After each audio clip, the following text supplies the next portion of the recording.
Indo British advanced pain clinic నొప్పి మాయం surgery దూరం ఫర్ అపాయింట్మెంట్స్ 9155515563.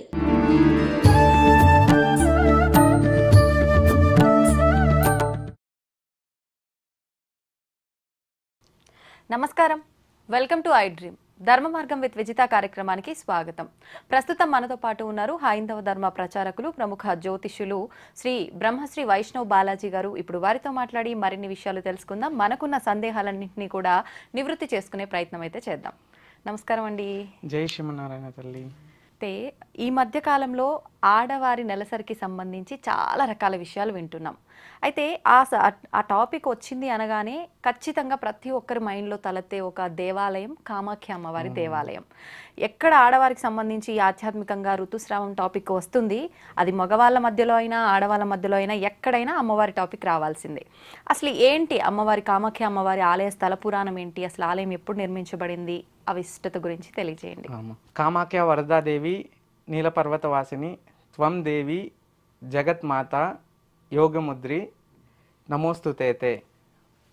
అమ్మ, కామాఖ్య అమ్మ మందిరం కోసము చాలామందికి చాలా సంశయాలు ఉన్నాయి. మీరు అడిగినట్టుగానే ఈ మధ్యకాలంలో చాలామందికి స్త్రీలకు ఋతుస్రావ సమస్యలు వచ్చినా, లేకపోతే ఏదైనా కానీ గర్భాశయ ఏదైనా సమస్యలు వచ్చినా కానీ లేండి, మొట్టమొదటిగా మనకి వినిపిస్తూ ఉండే మందిరం పేరు కామాఖ్య అమ్మవారు. ఇప్పుడు అమ్మవారి కోసం మనం తెలుసుకున్నామా. కామాఖ్య మందిరం అనేది ఏ విధంగా అక్కడ వెలయబడి ఉంది, స్థల పురాణ విశిష్టత ఏంటి మనం కనుక్కున్నామా. కామ ఐక్య అంటే కనుక కోరిన కోరికలు తీర్చేటటువంటి తల్లి, అందుకే అమ్మవారికి కామాఖ్య అని పేరుందమ్మా. పూర్వం వచ్చేసేసి దక్షయజ్ఞం చేస్తూ ఉంటారమ్మా. సతీదేవి వారు అంటే పార్వతీ అమ్మవారు శివపార్వతులు అంటే పార్వతీ అమ్మవారు తండ్రి వచ్చేసేసి దక్ష మహాయజ్ఞం చేస్తూ ఉంటారు. ఆ దక్ష మహాయజ్ఞానికి వీళ్ళకి పిలుపు ఉండదు, అంటే ఆహ్వానం ఉండదు. శివపార్వతులకు ఆహ్వానం లేకున్నా అమ్మవారు శివదేవుని తీసుకొని వెళ్తారనమాట. అక్కడికి వెళ్ళినప్పుడు అక్కడ అమ్మవారికి అవమానం జరుగుతుంది. అప్పుడు అవమానం జరిగినప్పుడు, అవహేళన జరిగినప్పుడు వారేం చేస్తారు అంటే కొంచెం సెన్సిటివ్గా ఉంటారు కదమ్మా. అమ్మవారు వచ్చేసేసి ఈ శరీరాన్ని ఆహుతి ఇచ్చేసేసారు, ప్రాణ త్యాగం చేసేసేసారు. భగవంతునికి ప్రాణాన్ని అర్పించేసేసి ఈ జీవాత్మని పరమాత్మలోకి లీనం చేసేసారు. అప్పుడు వాళ్ళు శరీరం విడిచేసి ఉంటే ఆ పరమాత్ముడు శివుడు వచ్చేసేసి విలపిస్తూ ఎంతో రోధిస్తూ దుఃఖిస్తూ అమ్మవారిని 2 చేతులతో పట్టుకెళ్ళి ముల్లోకాలు సంచరిస్తూ ఉంటారు. ఆ ముల్లోకాలు సంచరించేటటువంటి క్రమంలో ఎక్కడ ప్రళయం వస్తుందో, శివుడు 3వ నేత్రం ఎక్కడ తెరిస్తే గనక ఈ యొక్క భూమికి ఎక్కడ ఇబ్బంది వస్తుందో, ప్రళయం ఏర్పడి ఎక్కడ యుగాంతం జరుగుతుందో అని చెప్పేసి అని విష్ణుమూర్తి వచ్చేసేసి చేతిలో ఉన్న సుదర్శన చక్రాన్ని ప్రయోగిస్తాడు. విష్ణుమూర్తి చేతిలో ఉన్నటువంటి సుదర్శన చక్రాన్ని ప్రయోగించినప్పుడు అమ్మవారి యొక్క శరీరం అప్పవారు పట్టుకొని ఉంటారు కదా పరమాత్ముడు శివుడు, ఆ శరీరం అనేది ఆ యొక్క చక్రం ప్రయోగించినప్పుడు 108 భాగాలుగా అనేది విభజించడం జరుగుతుంది. అది భూలోకంలో అమ్మవారి శరీరాలు 108 భాగాల్లో విభజించడం జరుగుతుంది. అవి 108 స్థానాల్లో పడతాయి అన్నమాట. అవి 108 స్థానాలు 108 శక్తి పీఠాలైనాయి భూలోకంలో.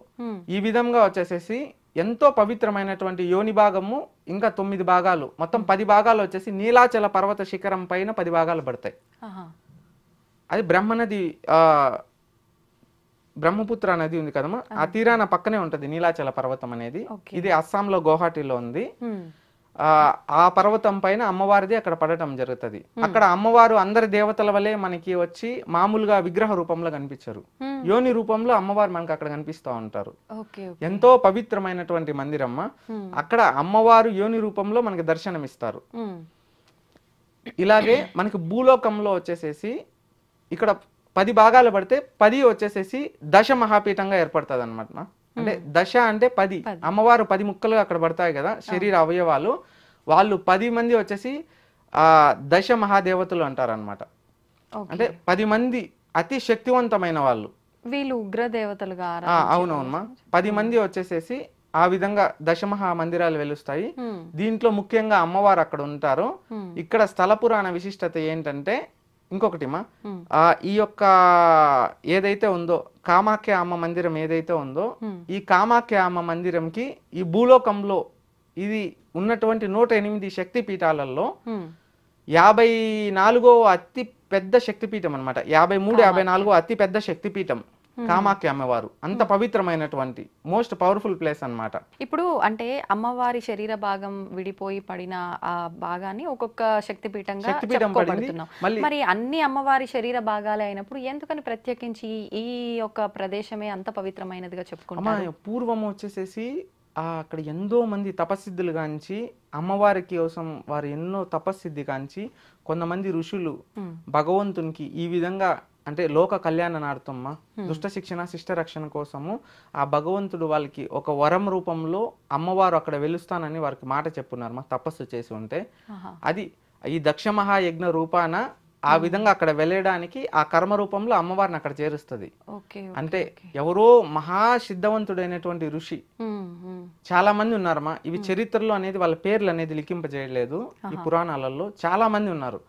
వారు అంత పవిత్రమైనటువంటి దశమహా విద్యలను అభ్యసించడానికి ఈ శత్రు సంహారాలు చేయడానికి పూర్వం రాక్షసులు ఎక్కువ మంది ఉన్నారు కదా, వారిని సంహరించడానికి లోక కళ్యాణార్థం ప్రజల శ్రేయస్సు కొరకు ప్రజల యొక్క మాన ప్రాణాలని కాపాడడానికి కోసము కోరిన కోరికలు తీర్చడానికి కానీ ఈ దశ మహావిద్యలలో అమ్మవారు చాలా ఉగ్రంగా ఉంటారన్నమాట.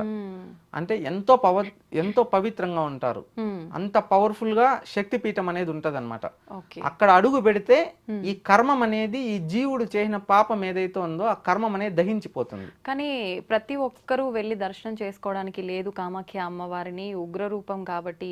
కొంతమంది ఎవరైతే జాతకరీత్యా అలా శాంతులు ఇలాంటివి చేయించుకోవాల్సిన వాళ్ళు ఉన్నారో వాళ్ళు మాత్రమే వెళ్ళాలి, ఎవరంటే వాళ్ళు వెళ్ళి దర్శించుకోవడానికి లేదు అని ఈ మధ్య కాలంలో కొంతమంది మాట్లాడడం జరిగింది. అది నిజమే అంటారా? అలా ఏం లేదమ్మా, ప్రతి ఒక్కరూ దర్శించుకోవచ్చు. ఎందుకంటే భూలోకంలో 108 శక్తిపీఠాలలో 53, 54 అతిపెద్ద శక్తిపీఠం, అలాగే అష్టాదశ శక్తిపీఠాలలోనూ 13వ అతిపెద్ద శక్తిపీఠం కామాఖ్య అమ్మ మందిరం. ఏంటంటే గనక ఇక్కడ తాంత్రిక మాంత్రిక యాంత్రిక పూజలు జరుగుతూ ఉంటాయి అన్నమాట. ఎంతో పవిత్రమైనటువంటి పూజలు. ఆలయంలోనేనా? ఆలయం దగ్గర బలిపీఠాలు ఉన్నాయమ్మా, అక్కడ ప్రతిదీ జరుగుతూ ఉంటాయి. మళ్ళీ చుట్టుపక్కల బయట చేస్తూ ఉంటారు, ఇక్కడ కూడా చేయించుకోవచ్చు, ఎక్కడైనా చేయొచ్చు అనమాట పూజ. అది ఆ విధంగా చేస్తూ ఉంటారు. ఈ పూజలు ఏంటంటే కనుక లోక కళ్యాణార్థమ్మా, కళ్ళు లేని వారికి కళ్ళు తెప్పించడానికి, కాళ్ళు లేని వాళ్ళకి కాళ్ళు తెప్పించడానికి, ఆ అనారోగ్య సమస్యలతో ఉన్న వాళ్ళకి ఆరోగ్యం తెప్పించడానికి. అంటే పూర్వం వచ్చేసేసి ఒక శత్రువుల పైన జయం కలిగించాలంటే ఇప్పుడు ఇంటి నుంచి ఇప్పుడు మనం బయట ఎక్కడిపోయినా మన కమ్యూనికేషన్ ఉంది. కానీ ఆ యుగాలలో మనకి ద్వాపర యుగం కానీ త్రేతాయుగం కానీ ఆ యుగాలలో ఎవరైనా బయట పోతే మనకి ఏం కమ్యూనికేషన్ ఉండేది కాదు కదా. అప్పుడు ఏంటంటే కనుక వాళ్ళు అక్కడ ఏదైనా కష్టాలలో ఉన్న ఊరిపైన ఎవరైనా రాక్షసులు బన్నా శక్తులు బన్నా వాటిని సంహరించడానికి వచ్చేసేసేసి ఎంతో పవిత్రంగా భావించేటటువంటి వాళ్ళు ఈ విద్యను ఉపయోగించి అక్కడ ఆ రాక్షసుని సంహరించేవాళ్ళు. అంటే డైరెక్ట్ వెళ్లకుండా ఇండైరెక్ట్ గా తీసేవాళ్ళు. ఈ విద్యలో అంత పవిత్రం ఉంటుంది అనమాట. దశమహా విద్యలు అనేది తిరుగు ఉండవు అనమాట. ఒక్కసారి సుమారుగా ఈ కామాఖ్య ఆలయం నిర్మించబడి ఎన్ని సంవత్సరాలు అవుతుందంటారు? కొన్ని వందల వేల సంవత్సరాల? ఇది సృష్టి ఆరంభం నుంచి, కలియుగ నుంచి కాదమ్మా, సృష్టి ఆరంభం నుంచి ఉంది మా. మన సనాతన ధర్మం ఎక్కడైతే మూలం ఉందో, ఎక్కడైతే స్టార్టింగ్ నుంచి ఎండింగ్ వరకు ఒక సమయం అని లేదో, ఈ విధంగా అంటే స్థల పురాణం ప్రకారం ద్వాపర యుగం నుంచి కూడా ఉంది మా. ద్వాపర యుగం నుంచి కూడా కామాఖ్య అమ్మవారి యొక్క విశిష్టత మందిరం కోసం అప్పటి నుంచి కూడా ఉంది. భూలోకంలో ఎంతో పవిత్రమైనటువంటి శక్తిపీఠమ్మా. ఇక్కడ స్త్రీలకి వచ్చేసి ఒక వరమ్మ. అంటే చాలా మందికి మీరు అడిగినట్టుగా ఎన్నో సమస్యల్లో ఉన్నటువంటి వాళ్ళు ఎవరైతే ఉన్నారో, కొన్ని చెప్పే సమస్యలు కానీ కొన్ని చెప్పుకోలేని సమస్యలు, వాళ్ళు ఎన్నో ఇబ్బందులకు గురవుతుంటారు. అటువంటి వారికి వచ్చేసేసి ఇక్కడ యోని పూజ అనేది చేయడం జరుగుతుంది మా. ఆ పూజ కానీ చేపించుకున్నా, లేకపోతే కేవలం అమ్మవారిని దర్శిస్తే చాలు. గర్భమందిరంలో అమ్మవారిని ఆ యోని రూపంలో నుంచి అమ్మవారికి నీళ్లు వెలువడుతూ ఉంటాయి. ఆ నీటిని ప్రసాదంగా మనం స్వీకరిస్తాం అన్నమాట మా. అంటే ఆ నీటిని మనం సేవించిన తీర్థంగా మనం జలాన్ని మనం నుదుటి పైన పెట్టుకున్నా కానీ లేండి, ఆ స్పర్శ దర్శనం జరిగినప్పుడే ఉన్న కర్మలన్నీ వెళ్ళిపోతాయి. ఓకే. అయితే ఇక్కడ అమ్మవారికి ప్రతి నెల 3 రోజులు నెలసరి రావటం జరుగుతుంది అని చెప్పి, వచ్చిన 3 రోజులు ఆలయం మూసివేస్తారు అని చెప్పి కొంతమంది, అలా లేదు సంవత్సరానికి ఒకసారి మాత్రమే మూస్తారు, ఆ టైంలో ఏదో జాతర లాగా జరుగుతుంది అని అంటారు. ఏంటండి దాని? సాధారణంగా వచ్చేసి అందరు స్త్రీల వలె వచ్చేసేసి అమ్మవారికి కూడా వచ్చేసి ఋతుస్రావం జరుగుతుంది. కాకపోతే సంవత్సరంలో వచ్చేసేసి ఒక 3 రోజులు జరగడం జరుగుతుంది. ఇది వచ్చేసేసి మనకి ఇది మృగశిర నక్షత్రం 3వ పాదం నుంచి ఆరుద్ర నక్షత్రం 1వ పాదం వరకు ఈ యొక్క 3 దినాలు ఏవైతే ఉన్నాయో ఆ 3 దినముల గడువుల్లో వచ్చేసేసి అమ్మవారి యోని ద్వారం నుంచి ఎరుపు నీరు అనేది రావటం జరుగుతుంది. అంటే ఎరుపు నీరు అనేది శ్రావం జరుగుతుంది. ఓకే.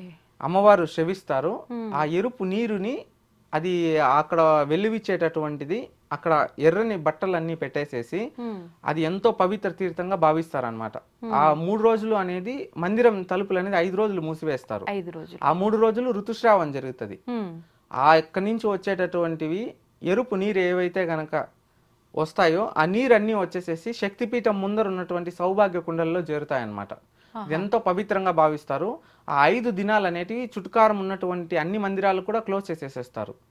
అక్కడ ఇది ఎంతో పవిత్రంగా భావించి ఒక పండగలాగా జరుపుకుంటారు అనమాట. ఒక లోక కళ్యాణం కోసము జగమేలు తల్లి జగన్మాత ఆవిడ అమ్మవారు అంటే విశ్వగర్భాన్ని సైతం తన కడుపులో దాచుకున్నటువంటి తల్లి. ఇవాళ మనం మన తల్లిదండ్రులకి మనం అందరూ యోని స్వరూపంలో జననం తీసుకున్నాం. అలాగే సృష్టికి ఈ యొక్క కారణం అమ్మవారు.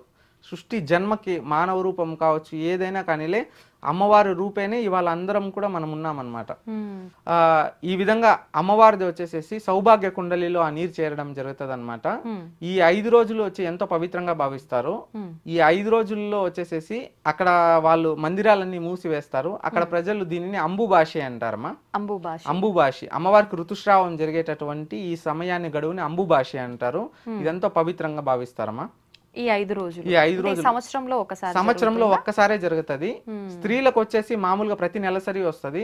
అమ్మవారికి వచ్చేసి సంవత్సరంలో ఈ 3 రోజులు వస్తుంది. 5 రోజులు మందిరం మూసివేస్తారు.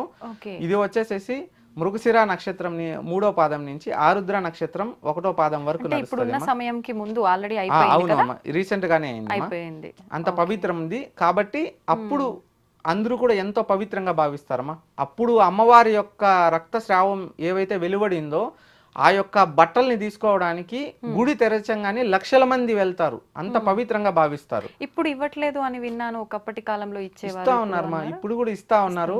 కాకపోతే అక్కడ లోకల్లో ఎవరైతే ఉన్నారో మందిరంలో ఉన్న పెద్దవాళ్ళు అట్లాంటి వాళ్ళు అంటే సాధారణమైన వాళ్ళు తీసుకోవాలంటే కష్టము. అక్కడ ఉన్నటువంటి గురువులు అక్కడ ఉన్నటువంటి ఎవరైతే కనుక అర్చకులు ఉన్నారో వాళ్ళు ఇప్పుడు కూడా పంపిణీ చేస్తారమ్మా. అంటే వాళ్ళు బయట తెలియకుండా ఇస్తా ఉంటారు. అంటే అది ఎంతో శక్తిగా భావిస్తారు. దొరికింది అని అంటే ఆ వస్త్రం మనం ఏం చేయాలి? ఎంతో శక్తి ఎంతో శక్తి మనకున్నటువంటి కర్మలు అక్కడికి దహించిపోయినాయని అర్థం. మనం దాన్ని పూజా మందిరంలో పెట్టాలా? ఎలా మనం తీసుకొచ్చుకున్న తర్వాత ఆ వస్త్రాన్ని? అమ్మా చాలా పవిత్రమైనది మా. ఇప్పుడు అమృతం మీ చేతిలో పెడితే ఏం చేద్దామంటే మా దాన్ని సేవిస్తాం కదమ్మా. అట్లా పవిత్రంగా మన దగ్గర ఒక భద్రంగా దాచిపెట్టుకుంటామా గర్భమందిరంలో. అది శత్రువులపైకి జయం అవుతుంది. మన కోరిన కోరికలు తీరుస్తుంది. మనకి నరదిష్టి నరఘోష లేకుండా చేస్తుంది. ఎంతో పవిత్రమైనదమ్మా. ఆ యొక్క వస్త్రాన్ని దక్కించుకోవడానికి ఎంతైనా ఖర్చు చేసే వాళ్ళు ఉన్నారమ్మా. వెలకట్లేనంత ధనాన్ని ఖర్చు చేసేటటువంటి ఉన్నారు. సాధారణమైనటువంటి 1,000,000 జన్మలు ఎవరైతే పుణ్యం చేసి ఉంటారో వాళ్ళకి మటుకే దొరుకుతుంది. అమ్మవారి రక్తస్రావంతో వెలువడినటువంటిది ఆ బట్ట ఏదైతే ఉంటుందో అది అందరికీ దొరకదు. అయితే మా అందరికి తెలిసినట్టుగా ప్రతి నెల కాదు అమ్మవారి నెలసరి, సంవత్సరంలో ఒకసారి జరుగుతుంది. కేవలం 3 రోజులు జరుగుతుంది. అప్పుడు గుడి తలుపులు మూసివేస్తారు. అంబుబాషి పండుగ జరుపుకుంటారు. అంతా ఒక జాతర లాగా జరుగుతుంది. చాలా పెద్దగా జరుపుతారు తల్లి. ఓకే. అయితే ఇప్పుడు దేవతలు వీళ్ళంతా కూడా మనలాగా రక్త మాంసాలతో కూడిన శరీరం కాదు, వాళ్ళు శక్తి స్వరూపులు కదా. మరి ఎందుకు అలా అమ్మవారికి నెలసరి రావటం వెనుక ఏదైనా ఆంతర్యం ఉందా? మా ఆంతర్యం అంటే ఇక్కడ వచ్చేసేసి స్త్రీలు ఇప్పుడు ప్రతి ఒక్కరు కూడా బహిష్టు జరుగుతున్నారు కదమ్మా. స్త్రీలు అందరూ బహిష్టు జరగడానికి అమ్మవారే మూలం. అమ్మవారు మూలం కాబట్టే ప్రతి ఒక్క స్త్రీ అంటే ఒక వస్తువు సృష్టించబడేది అనేది ఈ సృష్టిలో కేవలం ఒక స్త్రీకి మటుకే వెలువడుతుంది. అందుకే ఆడవారిని ఆది పరాశక్తితో మనం పోలుస్తామన్నమాట. పూర్వము ఆ శివపార్వతులకి ఆ భగవంతుడు యోగ దీక్షలో ఉన్నప్పుడు విష్ణుమూర్తి ఈ విధంగా అమ్మవారికి ఈ విధంగా అంటే ఇప్పుడు స్త్రీలకి సమస్య లేనప్పుడు ఇప్పుడు పురుషుడు స్త్రీ సమానం అని అంటుంటారు కదమ్మా. శివుల్లో వచ్చేసేసి పార్వతీమాత సగభాగంగా ఉంటది. సగభాగంగా ఉన్నప్పుడు ఒకానొక సందర్భంలో ఒక యుద్ధంలో వచ్చేసేసి మనస్పర్ధలు వస్తాయన్నమాట అప్పవారికి అమ్మవారికి. వచ్చినప్పుడు తండ్రి వారు అమ్మవారిని శపించడం జరుగుతుంది. శపించినప్పుడు ఈ విధంగా ఇబ్బంది అప్పుడు ఈ యొక్క బహిష్టు అనేది అప్పటి నుంచి మొదలైందిమా. అది స్థల పురాణ చరిత్రలో ఉంది. యుద్ధంలో సరి సమానులుగా అంటే సగభాగం నీవు సగభాగం నేను. ఎందుకంటే అమ్మవారు ఆదిపరాశక్తి, ఉగ్రరూపులు అంటే జగన్మాత వాళ్ళు. అప్పవారితో సమానంగా ఉన్నప్పుడు ఒక ఋషి తపస్సు చేసినప్పుడు ఇద్దరు ప్రసన్నం జరిగినప్పుడు అక్కడ మాటామంతా జరిగేసేసి అక్కడ వీరిద్దరూ శపించుకోవడం వల్ల ఈ విధంగా అనేది మాతృత్వంగా ఈ విధంగా స్త్రీ అనేది ఈ బహిష్ట్ అనేది జరగడం జరిగింది. అది ఇప్పుడు చాలా మందికి తెలియదు ఈ తాత్పర్యం. అది ఇప్పటికీ కొనసాగునే ఉంటుంది, సృష్టి చివరి వరకు కొనసాగుతుంది. అందుకోసమే అప్పుడు చాలా మందికి అంటే నదులు సైతం నీరు మారిపోతాయి. అక్కడ నదిలో ఉన్నటువంటి నీరు సైతం మారిపోతుంది. ఆ 5 రోజులు ఈ యొక్క ప్రకృతి ఏదైతే ఉందో మొత్తం మారిపోతుంది. ఒక ప్రపంచం యుగాంతం వస్తే ఒక ప్రళయం వస్తే ఏ విధంగా ఉంటుంది అట్లా ఉంటది. అంత పవిత్రంగా ఉంటది 5 రోజులు. ఆ విధంగా అప్పుడు ఆది నుంచి వస్తా ఉంది ఆది నుంచి వస్తా ఉంది. ఈ సృష్టి యుగాంతం వరకు ఉంటది. అందుకే స్త్రీలు అనే వాళ్ళకి బహిష్ట్ అనేది అలవాటు అయిపోయింది. ఇంతకు ముందు సృష్టి ఆరంభంలో స్త్రీలకు అనేది బహిష్ట్ అనేది లేదు. తరువాత ఇవి జరిగిన తరువాత ఆడజన్మ ఎత్తిన ప్రతి ఒక్కరు అమ్మవారు కూడా అక్కడ యోని రూపంలో దర్శనమిస్తారు కదమ్మా. కాబట్టి అమ్మవారు జగత్కి మాత, అంటే ఈ జగమేలు మాత అమ్మవారు, జగానికి విశ్వానికి తల్లి, విశ్వగర్భ అంటాం అన్నమాట మా. అందుకోసం అని చెప్పేసి స్త్రీలందరూ కూడా ఈ బహిష్ట్ అనేది రావడం వలన ఈ విధంగా స్త్రీలు ఇబ్బంది పడుతున్నారు. అయితే ఇప్పుడు ఈ బహిష్టుని పవిత్రమైనదిగా చెప్పుకోవచ్చు, ఎంతో పవిత్రమైనదిగా చెప్పుకోవచ్చు, ఎంతో పవిత్రమైనది మా.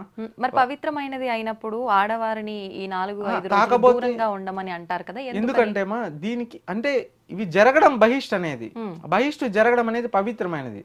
ఎందుకంటే ఈ బహిష్టు జరిగితేనే స్త్రీ పుష్పవతి అయిన తరువాతనే స్త్రీకి మాతృత్వం ప్రసాదిస్తారనమాట. అది స్త్రీకి వైవాహికం అంటే వివాహం జరిగిన తరువాత భార్యాభర్త దాంపత్యంలో వారికి సంతానం కలగడం జరుగుతుంది. అంటే వారి వంశం వృద్ధి జరగడం జరుగుతుంది. స్త్రీ అనేవారు ఇంకొకరిని జన్మని ఇచ్చేటటువంటి శక్తి ప్రసాదిస్తారు అమ్మవారు. ఆ మాదిరిగా ఇక్కడ ఏవైతే మనం ఈ అపోహలు ఉన్నాయో అంటే సమాజంలో స్త్రీ వచ్చి బహిష్టు జరిగితే గనక ఇంట్లో దూరం పెడతారు, దేవుని దగ్గర రాకూడదు అనేది ఏంటంటే గనక ఆ సమయంలో స్త్రీలు అత్యంత పవిత్రమైన స్థలం వల్ల ఉండమా. అంటే ఎంతో పవిత్రం.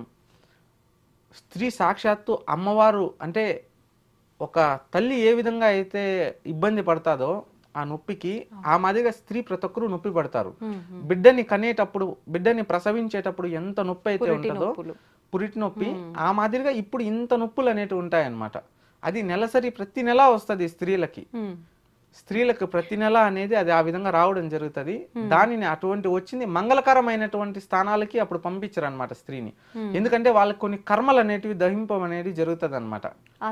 ఆ సమయంలో స్త్రీలు ఎక్కడ పడితే అక్కడ తిరిగినా, దేవుళ్ళ దగ్గరికి వెళ్ళినా కొంచెం తాంత్రికమైన యాంత్రికమైన పద్ధతుల్లో వీరికి అనేది కొన్ని శక్తులు అనేది తగలడం జరుగుతుంది అనమాట.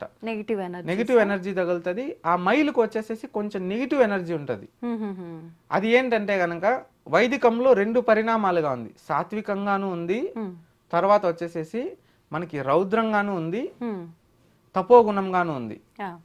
ఈ విధంగా వచ్చేసేసి ఈ మూడిట్లోనూ వచ్చేసేసి ఆ భగవంతునికి ఇది ఇప్పుడు మీరు చెప్తున్నారు కదమ్మా, ఇప్పుడు కామాఖ్య మందిరంలో స్త్రీలకు పూజ చేస్తే ఈ యొక్క మైలుని తీసుకొని వాళ్ళకి పూజ చేయిస్తారు. అక్కడ అర్థం కాలేదండి. అంటే స్త్రీలకి బహిష్టు ఋతుస్రావం జరుగుతుంది కదా, దాన్ని మైలు అంటారమా. అది వచ్చేసి అక్కడ పూజలో పెట్టి చేస్తారు. కొన్ని పద్ధతుల్లో తాంత్రికంగా చేస్తారనమాట.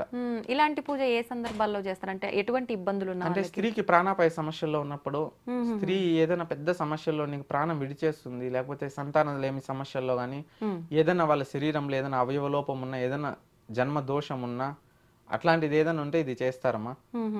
ఈ విధంగా స్త్రీ వచ్చేసేసి ఆ భగవంతునికి దగ్గర ఉండకూడదు అనమాట.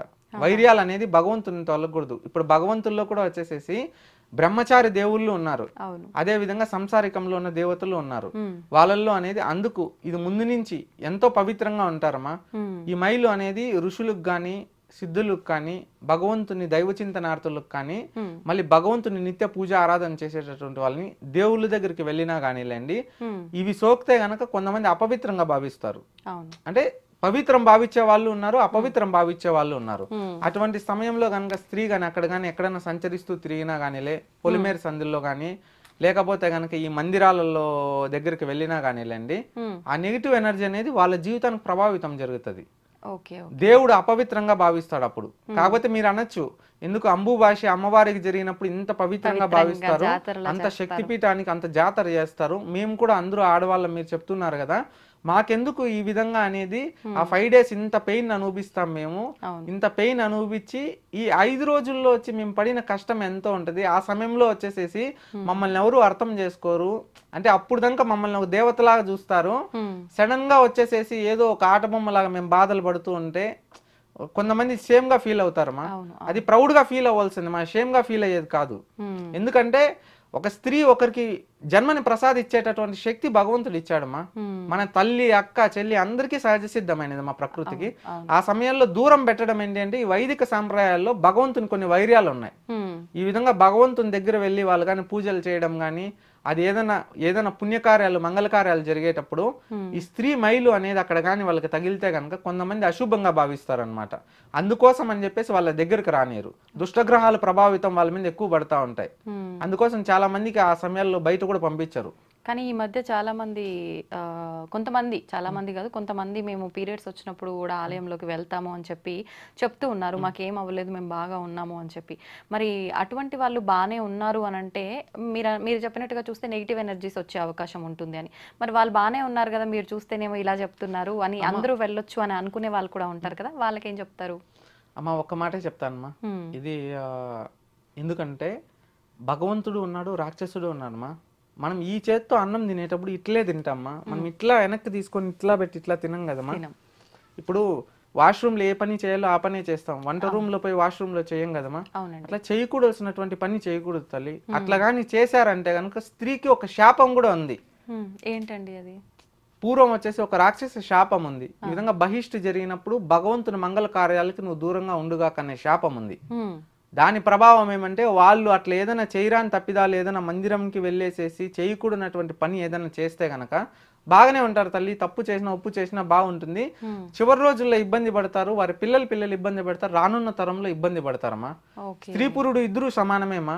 కాకపోతే మన శాస్త్రం కొన్ని చేయకూడదు కొన్ని చేయాలని చెప్పేసి అని వైదిక ధర్మంలో మన సాంప్రదాయంలో ఉన్నటువంటిది మా స్త్రీని ఆది పరాశక్తిగా కొలుస్తారనమాట. ఆ 5 దినాలు అనేది ఎంతో పవిత్రమైనది. స్త్రీ బయట వెళ్ళకూడదు, అంటే భగవంతునికి ఆ మైల్ అనేది తగలకూడదు. ఇప్పుడు మీరు చెప్పినట్టుగా దశమహా దేవతలకి పర్వాలేదమ్మా, మిగతా దేవతలు ఉన్నారు కదమ్మా, వాళ్ళు అనేది ఈ విధంగా స్త్రీ అనేది ఈ యొక్క ఋతుస్రావం అనేది అక్కడ తగలకూడదు అనమాట. అందుకే చూడండి గుళ్ళకు వెళ్ళొద్దు అని చెప్తూ ఉంటారు. ఇంకొన్ని శక్తులు తిరుగాడుతూ ఉంటాయి. శక్తులు అనేటివి ఇప్పుడు చనిపోయిన వాళ్ళు, మధ్యలో ఒక ఏదైనా సూసైడ్ చేసుకున్న వాళ్ళు, ఎవరైనా సంహరించేసినటువంటి వాళ్ళు, వాళ్ళకి ఆత్మ శాంతి చేకున్నటువంటి వాళ్ళు, అటువంటి వాళ్ళు ఆ మైలు సమయంలో స్త్రీలు ఎక్కడైనా పడినా గానీ ఎక్కడైనా లేచినా గానీ దేవస్థానాల దగ్గర ఉన్న అవి ఆహ్వించుకునేస్తాయి అనమాట. బ్రహ్మరాక్షసులు పూర్వం వచ్చేసి రాక్షసులుగా మిందపడేవాళ్ళు. ఇప్పుడు కలి ప్రభావంలో కంటికి కనిపించకుండా స్త్రీలకు ఆ విధంగా ఎఫెక్ట్ అవుతుంది అనమాట. మీరు అందుకే చూస్తూ ఉంటారు ఈ 5 రోజులు వచ్చినప్పుడు ఎక్కడో ఒక దగ్గర మిస్టేక్ చేస్తూ ఉంటారు, దేవుళ్ళ దగ్గర తల్లికి తిరిగేస్తూ ఉంటారు. ఇట్లా వాళ్ళు అనేక పొట్టనొప్పి ఎక్కువ వచ్చేసేస్తూ ఉంటది, వాళ్ళు తట్టుకోలేరు, ఎక్కువ పెయిన్ వచ్చేస్తూ ఉంటది. ఇంకొకటి ఏమంటే గనక 5 రోజులు వాళ్ళకి మానసిక స్థితి అనేది సరిగా ఉండదు, అతి కోపము అతి ఆవేశం వచ్చేసేస్తూ ఉంటది. కొంతమందికి అనారోగ్య సమస్యలు అప్పుడు భయంకరంగా వస్తూ ఉంటాయి, జ్వరం రావచ్చు, కొంతమంది వచ్చేసేసి కళ్ళు తిరిగి పడిపోవచ్చు, కొంతమంది చెప్పుకోలేని బాధలు ఉంటాయి.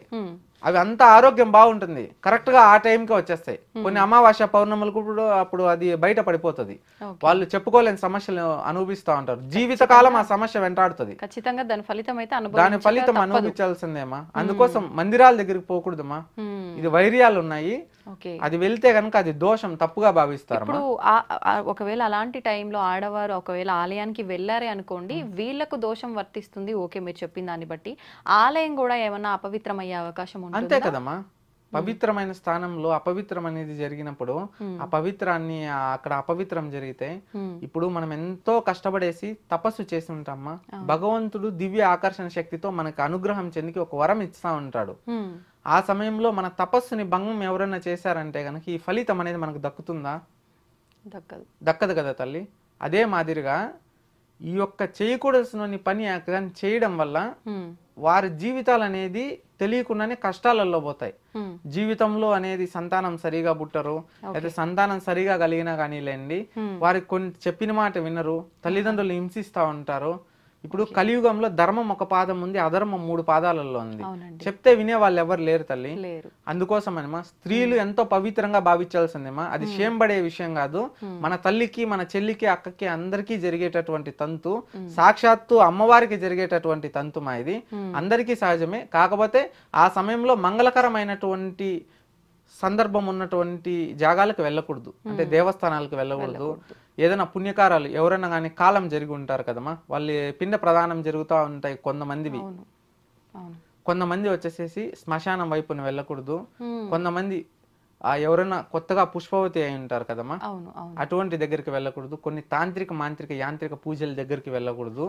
పొలిమేర సందు అంటాం కదమ్మా, ఊరికి ఇప్పుడు అమ్మవారి గుళ్ళు ఉంటాయి కదమ్మా, పొలిమేర కట్ట అని ఉంటది. చాలా మందికి సిటీస్ లో ఉంటే తెలియదు అనమాట. వీళ్ళకేంటంటే మన శక్తులు అనేది సంచరిస్తూ ఉంటాయి గ్రామాలలో. ఇప్పుడు ఒక్కొక్క గ్రామానికి ఒక్కొక్క అధిపతి దేవత ఉంటారు, అమ్మవారు గ్రామ దేవతలు అని పిలుస్తూ ఉంటాం. మన ఇంటికి కూడా మన కులానికి ఒక దేవుడు ఉంటాడు, మన ఇంటి దేవుడు ఒకరు ఉంటారు, మనకి గ్రామ దేవత ఒకరు ఉంటారు, మన ఇంటి పేరు ఒకటి ఉంటది, మనకు ఒక గోత్రం ఉంటది పర్టికులర్ గా.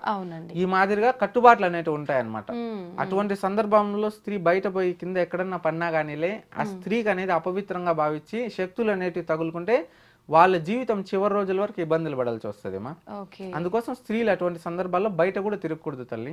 వాళ్ళ ఎవరన్నా వెళ్ళినా తల్లిదండ్రుల సమక్షంలో ఉండాలా, వాళ్ళు చేయకూడాల్సినటువంటి పని చేయకూడదు. అట్లా ఏదైనా చేస్తే దోషం జరిగితే రేపు నాడు వాళ్ళ జీవితంలో సంతానానికి కానీ, దాంపత్యానికి కానీ ఏదో ఒక సమస్యలతో కొట్టుమిట్టలాడుతూ ఉంటారమ్మా. ఆరోగ్యం అందరికీ ముఖ్యమైనది తల్లి. ఇది వైదికంగాను, ధార్మికగాను, ఇది అన్ని విధాలుగాను చెప్పడం జరిగిందమ్మా. దేవస్థానంలోకి స్త్రీలు అనేవాళ్ళు అందుకోసం అనేది ఆపడం జరిగింది. బ్రహ్మచారత్వంతో ఉండి ఎంతో సిద్ధిగాంచి భగవంతుని ప్రసన్నం చేసుకొని ఉంటారు. అటువంటిది ఈ విధంగా ఏదైనా జరిగితే వారి తపస్సిద్ధి అనేది, ప్రభావం అనేది శక్తి పోతుంది అనేసి ఆ విధంగా విశ్వసిస్తారు తల్లి. అయితే ఇప్పుడు మీరు అన్నట్టుగా ఇందాక అక్కడ పూజలు ఎక్కువగా జరుగుతుంటాయి అని అన్నారు, ఆడవారికి సంబంధించిన పూజలు ఎక్కువగా జరుగుతుంటాయి. ఇంకా ఎటువంటి పూజలు అంటే తాంత్రిక పూజలు అని చెప్పి యంత్రాలకు సంబంధించి, మంత్రాలకు సంబంధించి రకరకాల పూజలు జరుగుతుంటాయని విన్నాము. నిజంగా ఈ పూజలన్నీ అంటే ఏ పూజా విధానమైనా తాంత్రికంగా ఒకలాగా, నార్మల్గా సాత్వికంగా ఒకలాగా జరుగుతుందని చెప్పంటారు. ఇప్పుడు అక్కడ అన్ని జరిగే తాంత్రికంగానే జరుగుతుంటాయా, ఎలా జరుగుతుంటాయి? ఇది కాస్త వివరంగా చెప్తాను తల్లి అర్థమయ్యేటట్టుగా. దశ మహాదేవతలు అంటే ఫస్ట్ తొలితిగా అర్థం చేసుకోవాలమ్మా. అమ్మవారు జగత్మాత, ఈ జగానికి తల్లి. అమ్మవారు దశ అంటే 10 అవతారాల్లో వచ్చేసేసి అమ్మవారు ఉండడం జరుగుతుందమ్మా. వారంటే ఆ యొక్క రూపాన్ని అమ్మవారు స్వీకరించడం జరుగుతుంది మానవ రూపంలో. ఈ యొక్క దశ మహా రూపాలు ఏవైతే ఉన్నాయో, అమ్మవారు కాళీ అమ్మవారు, తర్వాత తార అమ్మవారు, తర్వాత చిన్నమస్త అమ్మవారు, తర్వాత బగలాముఖి, తర్వాత మాతాంగి, తర్వాత వచ్చేసి కమలాత్మక, తర్వాత త్రిపుర సుందరి, తర్వాత భువనేశ్వరి, తర్వాత ఇట్లా దోమావతి. ఇట్లా అమ్మవారు ఈ 10 రూపాలలో ఎవరైతే అమ్మవారు ఉన్నారో వీరు అందరూ కూడా వచ్చేసి ఎంతో శక్తివంతులు. ఈ శక్తివంతులు దేనికంటే గనక వారికి ఒక్కొక్కరికి వారి శక్తిని గాంచడానికి ఒక్కొక్కరికి ఒక్కొక్క విద్య ఉంటది. అంటే మనకు ఆచార వ్యవహారాలు ఏ విధంగా ఉంటాయో, అమ్మవారిని యొక్క ఉపాసన ఏవైతే వారిని పూజించే విధానాలు కానీ, వారి యొక్క మంత్రోర్పణ అంటే ఆ మంత్రంతో భగవంతునికి చేసేటటువంటి పూజలు ఏవైతే ఉంటాయో అవి విధానాలు అనేటివి పరిపరి విధాలుగా వేరువేరుగా ఉంటాయి. దానిని మనం విద్య అంటాం. ఆ విద్యను అభ్యసించడమే దశమహా విద్య. ఈ దశమహా విద్యలు అంటే ఏంటంటే గనక ఈ మూలాధారం, శరీరంలో ఉన్నటువంటి మూలాధారం నుంచి ఈ సహస్రాల వరకు ఆ కుండలిని శక్తిని తీసుకొని వచ్చి ఈ బ్రహ్మరంధ్రం అనేది తనంతకు తానుగా తెరుచుకొని ఆ జ్ఞానం సంపాదించుకొని భగవంతుని యొక్క శక్తిని గాంచుకొని ఎంతో పవిత్రంగా తిండి, ఆకలి, నిద్ర లేకుండా వాళ్ళు ఈ సృష్టికి, సమాజానికి మంచి చేయాలని, అంటే ఈ శరీరంతో ఏమీ శాశ్వతమైనది లేదు, అంతా అమ్మవారే అని భావించి లోక కళ్యాణార్థం అమ్మవారిని వారు ఈ దశమహా విద్యలలో ఎంతో పవిత్రంగా భావించి ఆ బ్రహ్మరంధ్రం తెరుచుకోవడానికి ఈ పూజలు అనేది సాధన చేస్తూ ఉంటారు. ఇవి దశమహా విద్యలు అంటామన్నమాట. వీటిలో ఒక్కొక్క అమ్మవారిని మనం ఒక్కొక్క విధంగా కట్టుబాటు ఆచారాలలో అనేది కొలవడం జరుగుతుంది, మంత్ర సాధన చేయడం జరుగుతుంది అనమాట. ఆ విధంగా వాళ్ళకి పూజా విధానం చేసేటటువంటి విధానాలు వేరుంటాయి. అందుకు దానిని విద్య అంటాం. ఈ దశమహా విద్యలు అనేటివి తాంత్రిక పరమైనటువంటి, మాంత్రిక పరమైనటువంటి, యాంత్రిక పరమైనటువంటి ఉపయోగిస్తారు. ఇవి చాలా కఠినమైనవి, అందరూ నేర్చుకునేటటువంటివి కాదు, ఎంతో ప్రాణాలను సైతం హరింపజేస్తాయి. చాలా రౌద్రంగా ఉంటాయి, చాలా కఠినంగా ఉంటాయి. అక్కడ అవి చేయాలన్నా కానీ ఎంతో దీక్ష, అమ్మవారి సాధన, కొన్ని లక్షల సార్లు వాళ్ళు జపిస్తారనమాట. ఒక పూజ కోసం లక్షల సార్లు జపిస్తారు. చనిపోయిన వాళ్ళ శరీరాన్ని కూడా కదిలిచేస్తుంది అనమాట. అంత పవిత్రమైనటువంటి పూజ. ఈ దశమహావిద్యల్లో ఈ యొక్క మంత్రతంత్ర యంత్ర పూజలు దేనికి చేస్తారంటే గనక, ఏమన్నా కానీ కాలాజాదు అంటే ఈ చేతబళ్ళు ఉంటాయి కదమ్మా, ఎవరైతే చెడు ప్రయోగాలు చేసి ఉంటారో వాటి నివారణ కోసం చేపించుకుంటూ ఉంటారు. శత్రువుల పైన జయం చేకూరడానికి చేపించుకుంటా ఉంటారు. శత్రువులు ఉంటారు కదమ్మా, నరదిష్టి నరఘోష పెట్టి జీవితంలో ఒకరు ఎదగకూడదు పైకి అని చెప్పేటటువంటి వారు, శత్రువులు ప్రభావం వీళ్ళ మీద పడకూడదని చేపించుకుంటా అంటారు. లైఫ్ లో వచ్చేసి ఏదో పని చేసి వాళ్ళు కోరిన కోరికలు తీర్చుకోవాలి, ఒక రంగంలో రాణించాలి, వాళ్ళు ఒక యోగ్య స్థాయిలోకి పోవాలని వాళ్ళు ఈ పూజ చేయించుకుంటారు. స్త్రీలు సంతానలేమి వాళ్ళు, అనారోగ్య సమస్యల్లో ఉన్న వాళ్ళు అందరూ కూడా ఈ పూజలు చేయించుకుంటారు. ఇంకొంతమంది వచ్చేసేసి ఏమన్నా కానీ చెడు కోరేసేసి, అంటే సమాజంలో చెడు అంటే ఎట్లా అంటేమా, అంటే ఈ విద్యను అభ్యసించి ఈ సమాజంకి చెడు చేయడం, అంటే డబ్బు కోసం ఎవరైనా మోసం చేయడము, ఎవరైనా ఇబ్బంది చేయడము, అంటే వశీకరణాలు ఈ విధంగా చూపించడం, ఈ వశీకరణాలు అని చెప్తాం కదమ్మా. ఈ విధంగా ఒకరి ప్రమేయం లేకుండా వశపరుచుకొని ఒకరిని మోసం చేయడానికి ఆ విధంగా చేసేది, ఇట్లా ఈ విధంగా రకరకాల సమస్యలతోనే చేపించుకుంటా ఉంటారమ్మా. ఇది అనారోగ్య సమస్యలో ఉన్న వాళ్ళకి ఆరోగ్యం తెప్పించడానికి, కష్టంలో ఉన్న వాళ్ళని ఆదుకునేదానికి, ఆకలితో ఉన్న వాళ్ళకి అన్నం పెట్టడానికి, సమాజ శ్రేయస్సు కొరకు, దేశ శ్రేయస్సు కొరకు, భగవంతుని శ్రేయస్సు కొరకు, సనాతన ధర్మ శ్రేయస్సు కొరకు ఉపయోగించుకునేటువంటి గొప్ప విద్యలు ఇవేమంటే ఈ మానవిక ఆధునిక ప్రపంచంలో వచ్చేసేసి వీటిని చాలా తప్పుదాలుగా చేస్తూ ఉన్నారు మనుషులు. ఇప్పుడు ఎట్లంటే ఈ ఒకప్పుడు శత్రువుల పైన జయం చేకూర్చడానికి చేసేవాళ్ళు, కానీ ఇప్పుడు ఒకరిని చంపడానికి ఇది ప్రయోగిస్తా ఉన్నారు. అది తప్పు. ఒకరు వీళ్ళ కోసం వారి ప్రభావం వీళ్ళ మీద పడకుండా ఉండడానికి ఈ విద్యను చేసుకోవచ్చు, దాంట్లో తప్పు లేదు. కానీ ఇప్పుడు మంచి కన్నా చెడు చేస్తా ఉన్నారమ్మా. ఆ విధంగా వీటిని భ్రష్ట పట్టిస్తూ అమ్మవారు కూడా కలంకం తెప్పిస్తున్నారమ్మా. అంత జ్ఞానేంద్రియాలని వాళ్ళు మూలాద్వారం నుంచి బ్రహ్మచక్రం ఈ సహస్రాలతో వాళ్ళు కలిపి దానంతకు అది తెరుచుకునేలాగా చేస్తే అమ్మవారి శక్తి వారికి ప్రసాదిస్తారు. అటువంటి శక్తులు బలులు కోరడం జరుగుతుంది అనమాట. అందుకు అక్కడ బలిపీఠాలు ఉంటాయి అనమాట. ఈ పూజ చేసేటప్పుడు కానీ అక్కడ బలిపీఠాలు ఉంటాయి. అమ్మవారు దున్నపోతుని బలి అడుగుతారు, పొటేల్ని మేకని బలి అడుగుతారు, తరువాత వచ్చేసేసి పావురాల్ని బలి ఇస్తారు. ఈ మూడింటిని బలి ఇచ్చేసేసి అక్కడ వారు కోరిన కోరికలు తీర్చుకోవడానికి చేస్తారు. కానీ ఇది అందరూ చేపించుకోకూడదు. ఈ పూజ ఎంతో కఠినత్వంగా ఉండి ఎంతో చెప్పుకోలేని బాధలు ఉండేటటువంటి వాళ్ళు చేపించాలి. కానీ ఇప్పుడు అందరూ సాధారణంగా చేపించుకునేస్తున్నారు, అది అందరూ చేపించుకోకూడదుమా. ఓకే, ఇప్పుడు ఈ మద్యము మాంసము ఇదంతా కూడా అక్కడ కామాఖ్య అమ్మవారి దగ్గర ఖచ్చితంగా వర్తిస్తుంది ఆ ప్రాంతానికి అని చెప్తూ ఉంటారు. ఖచ్చితంగా వర్తిస్తుందని ఎవరు చెప్పారమ్మా? ఇప్పుడు చాలా మంది అదే చెప్తున్నారు కదా, ఆ ప్రాంతానికి అది పరిమితం, అక్కడ తప్పు లేదు. అమ్మవారు వామాచార పద్ధతిలో సాధారణంగా ఏంటంటే శక్తులు అమ్మవారు ఉన్నప్పుడు వీళ్ళని మామూలుగా శక్తికి పూజ చేసినప్పుడు ఒక దేవతని 3-4 విధాలుగా మనం పూజించవచ్చు. వామాచారం అని, కౌలాచారం అని చెప్పేసి అని, షోడాచారం అని, ఇంకా కొన్ని చారాలు అనేవి ఉన్నాయన్నమాట. టోటల్ 11 ఉన్నాయి. ఇప్పుడు కలియుగంలో 4-5 ఉన్నాయి. ఈ విధంగా ఇప్పుడు ఒక భక్తుడు ఉన్నాడమ్మా. ఒక భక్తుడు అనేవాడు వెజ్ తినేవాడు ఉన్నాడు, నాన్ వెజ్ తినేవాడు ఉన్నాడు, డబ్బున్నవాడు ఉన్నాడు, పేదవాడు ఉన్నాడు. భగవంతుని మనం ఇట్లే కొలవాలని ఏం లేదమ్మా. తాంత్రిక పరమైనటువంటి విద్యల్ని సాధన చేసుకోవడానికి మట్టుకే ఈ మద్యాన్ని కానీ, వామాచారం అంటే ఏంటంటే పంచకారాలు అంటమ్మా. 5 పెడతామన్నమాట భగవంతునికి పూజనలో. మందు పెడతారు, తర్వాత వచ్చేసేసి ముద్ర ఉంటది, తర్వాత వచ్చేసి మత్స్యం ఉంటది, మత్స్యం చేపమా, తర్వాత మిథునం ఉంటదిమా. ఈ మాదిరిగా పంచకారాలు ఉంటాయి అన్నమాట. ఇవంతా కూడా పెట్టేసేసి భగవంతుని పూజ చేస్తా ఉంటారు. అదనేది కేవలం ఇదే విధంగా చేయాలని లేదమ్మా. మనం సాత్వికంగా కూడా చేసుకోవచ్చు, సాత్వికంగా కూడా చేయొచ్చుమా. అది మందు పెడితేనే అమ్మవారు మనకి అనుగ్రహిస్తారనే లేదు. తాంత్రిక పరమైనటువంటి విద్యల్లో పెట్టి, ఎందుకంటే ఇది భయానకంగా ఉండి ఏదైనా కోరిన కోరికల్ని వెంటనే తీర్చుకోవడానికి తాంత్రికంగా కొంతమంది చేసేటటువంటిది. ఇప్పుడు అందరూ చేసేస్తున్నారు ఈ కలికాలంలో. కానీ ఈ పద్ధతి అనేది అందరూ చేపించుకునే పద్ధతి కాదమ్మా. ఏదో పెద్ద కష్టంలో ఉంటే జరుపుకునే దానికి భగవంతుడు వాళ్ళకి ప్రసాదించినటువంటి ఒక శక్తి. దాన్ని ఇప్పుడు దుర్వినియోగం చేస్తా ఉన్నారు చాలా వారు. అంటే ఇదే మందు పెడితేనే అమ్మవారికి చేయాలని. గర్భమందిరంలో ఎత్తుకొని పోయి ఎవరు మందు పెట్టారమ్మా, ఎవరు మాంసం పెట్టరు. మందు మాంసం జరిగే ప్రదేశం వరకేనా అమ్మ? మాంసం అనేది బలిపీఠాలలో ఉంటది అంతేమా.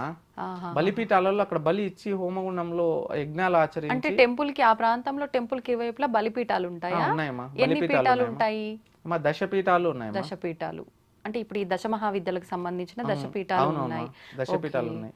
ఇప్పుడు ఇక్కడ నుంచి వెళ్ళిన వాళ్ళు అక్కడ పూజలు చేసుకోవడానికి అవకాశం ఉంటుందా? మీరు చెప్పిన ఇప్పుడు ఈ పూజలన్నీ కూడా అంటే ఎవరికి తోచిన పద్ధతిలో వాళ్ళు సాత్వికంగానే చేసుకోవచ్చు. భగవంతుని అందరూ కూడా ఇప్పుడు సమాజంలో అన్ని రకాల వాళ్ళు ఉన్నారు తల్లి. అమ్మవారిని ఇలా కొలవాలని లేదమ్మా. ఏదైనా పెద్ద సమస్య వచ్చింటే తాంత్రిక పరమైనటువంటి ఈ విధంగా చేసుకునే వాళ్ళు. ఇది సాధారణంగా ఇప్పుడు ఈ విధంగా వచ్చి అందరూ చేస్తా ఉన్నారు. ఆ పద్ధతి అనేది ఇప్పుడు అట్లే సాధారణ కలికాలంలో దుష్ప్రభావాలు ఎక్కువ వచ్చేసాయి కదా తల్లి. ఇది మంచి కన్నా చెడు కూడా ఎక్కువ చేస్తా ఉన్నారు. కాకపోతే పద్ధతి అది. ముందు మాంసము ముద్ర అనేది ఇవి ఎక్కువ భావిస్తారనమాట. మత్స్యమును మిథునం ఈ 5 కలిస్తే పంచకారాలు అంటాం అనమాట. వీటిని పెట్టి చేస్తున్నారు. ఇవెందుకు ఈ విధంగా పూజ చేసి అమ్మవారు మనిషిలో ఉన్నటువంటి అహంకారాన్ని తీసేటందుకు ఇవన్నీ ఉపయోగించేటటువంటి వాళ్ళమా. మనం ఈ విధంగానే కాకుండా సాత్వికంగా కూడా చేసుకోవచ్చు మా అమ్మవారి పూజ. సాధారణ దేవతలకి ఏ విధంగా శ్లోకంతో పూజలు చేసేటుంటాయి, స్తోత్రాలతో మంత్రాలతో చేసేటుంటాయో ఆ విధంగా సాధారణమైనటువంటి హోమాలు కూడా అమ్మవారిని పూజ చేసుకోవచ్చు. కోరిన కోరికలు తీర్చుకోవచ్చు. కేవలం బలి ఇస్తేనే అమ్మవారిని పూజించాలనేది లేదమ్మా. అమ్మవారికి ప్రీతికరమైంది కాబట్టి బలిని ఇస్తా ఉన్నారు. ఇచ్చే వాళ్ళు ఇస్తారు, ఇవ్వని వాళ్ళు ఇవ్వరు. మనం ఏ విధంగా అయినా అమ్మవారి పూజ చేసుకోవచ్చు. ఇట్లా చేస్తేనే అమ్మవారు మన కోరికలు తీరుస్తారు, బలిలు ఇస్తేనే చేస్తేనే, లేకపోతే ఈ పంచకారాలతో పూజ చేస్తేనే వామాచార పద్ధతిలోనే మనకి తీసుకుంటేనే మన కోరికలు నెరవేరుతాయి, అమ్మవారిని ఇట్లా పూజించకపోతే లేదనేది లేదు. మనం ప్రేమతో అమ్మవారికి ఒక ఎరుపు వస్త్రం సమర్పించి 4 పువ్వులు పెట్టి అమ్మవారిని ఉపాసన చేసిన ఆ పూజ అనేది మనకు ఫలిస్తుంది. అంత పవిత్రమైనది. అందరి దేవుళ్ళలాగానే అన్ని విధాలుగా అమ్మవారికి అన్ని పూజలు జరుగుతాయి. కాకపోతే ఈ మధ్య కాలంలో అనేది ఈ విధంగా ప్రచారం చేసుకున్నారు. వామాచార పద్ధతిలోనో కౌలాచారంలోనే పూజలు చేయాలా, ఇంకా వేరే పూజలు లేదనేది చాలా మందికి తెలియదు. అన్ని విద్యలు అందరికీ రావు తల్లి. అన్ని విద్యలు అందరూ నేర్చుకోలేరు.